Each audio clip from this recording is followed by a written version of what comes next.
Queria conversar com você sobre um pouco da história da educação no Brasil. A minha mãe conta que a irmã do meu pai, no caso minha tia, lá na Bahia era professora e era o orgulho da família. E quando ela era criança, já existia um exame que se chamava admissão.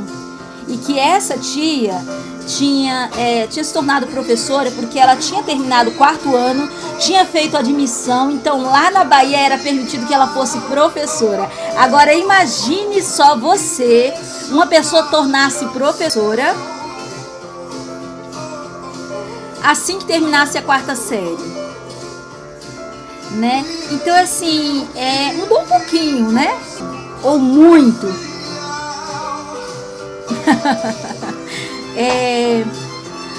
Aí eu comecei a pesquisar um pouco sobre isso.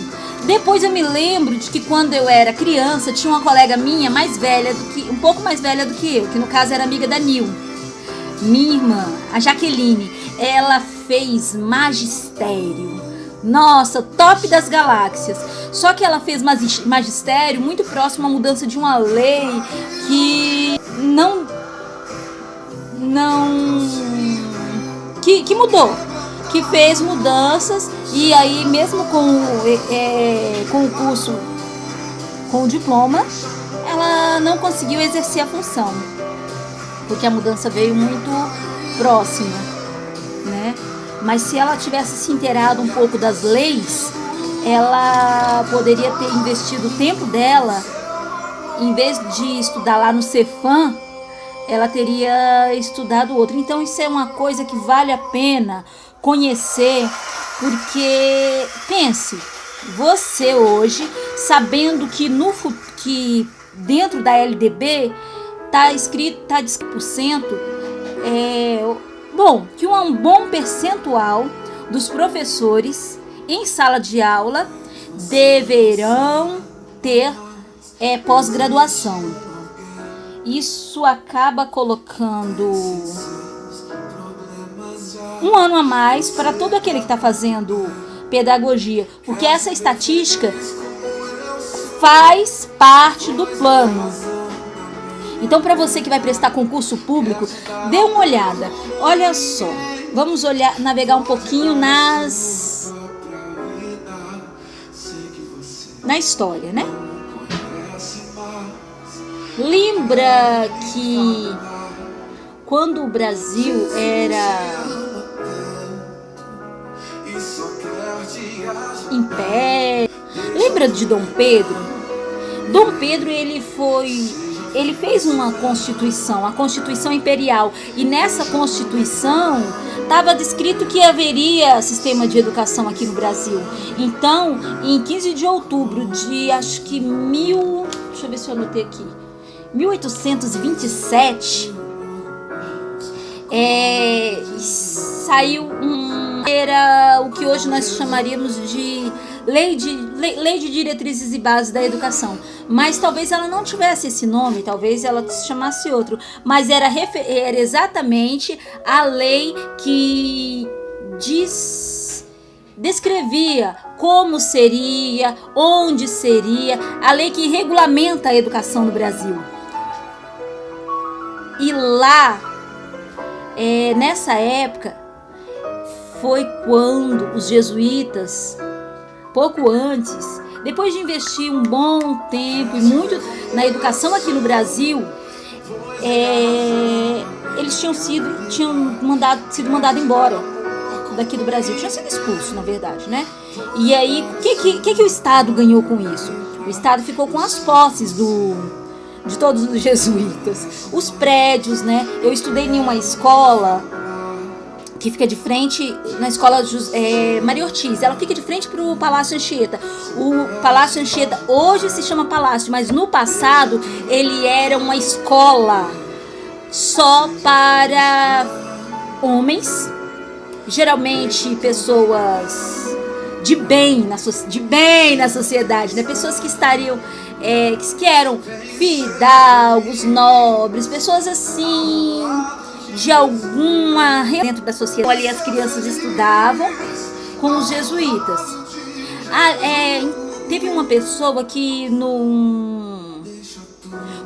quando os jesuítas foram embora, eles ficou ali vazio por um tempo. Depois, como era a melhor construção da época, ali na cidade de Vitória, aquele prédio tornou-se não a prefeitura, né, mas um palácio de governo. Aquele prédio foi ocupado, né, para as instituições, pelo poder público.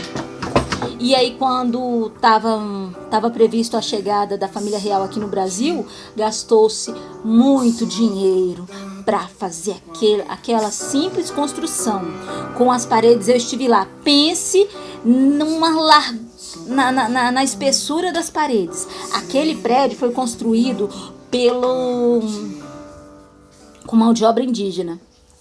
Então, assim, os jesuítas, ele não escravizava, mas ele ensinava os índios, e com a mão de obra indígena, ela levantou o prédio.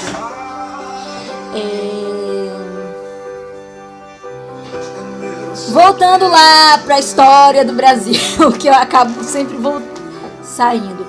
Nessa época, em 1927, mais ou menos, depois que é instituído, naquela lei estava descrito que haveria escola para meninos e para meninas. Teve uma pessoa, e eu tenho até o livro aqui dentro de casa, eu não consegui memorizar o nome dele. Ele fez uma doação de um terreno para construção de escola, mas ele deixou documentado que só serviria para ensino. Então ali foi a primeira escola, foi uma escola normal no Espírito Santo, e eu tive o prazer de estudar nela. É linda. Nesse período, o que fizeram? Quando Dom Pedro estava vindo, que gastaram muito dinheiro para dar um ar de palácio naquela construção, então ela foi ampliada e foi feito... Poxa vida, eu preciso disponibilizar para vocês a foto. Mas entra na internet, dá uma olhadinha na fachada da escola Maria Ortiz e na fachada do Palácio Anchieta. É lindo. Gente do céu. Bom, aí fizeram na época escadarias, né? Ampliaram ali, fizeram um aterro. E eu ainda não entrei no assunto que a educação continua mudando. Existia o ensino primário e o ensino secundário. Ensino fundamental, que era mais ou menos os ensinos... O primário seria os anos iniciais, realmente, né? E caso a pessoa quisesse dar seguimento nos estudos, por um determinado período, ele ainda precisava ir para a Europa, para Portugal, para dar sequência nos estudos em nível superior. Mas não existia... Passou um tempo, aí depois passou-se a existir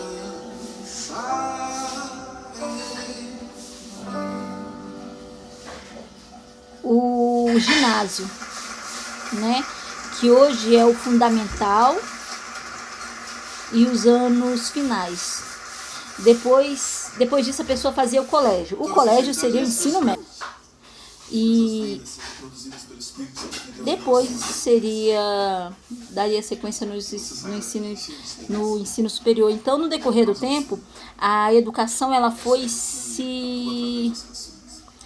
foi se especializando, mas ela foi aumentando o tempo em que as pessoas passam para a distância entre a infância e o nível superior, a distância entre a formação inicial e colocar realmente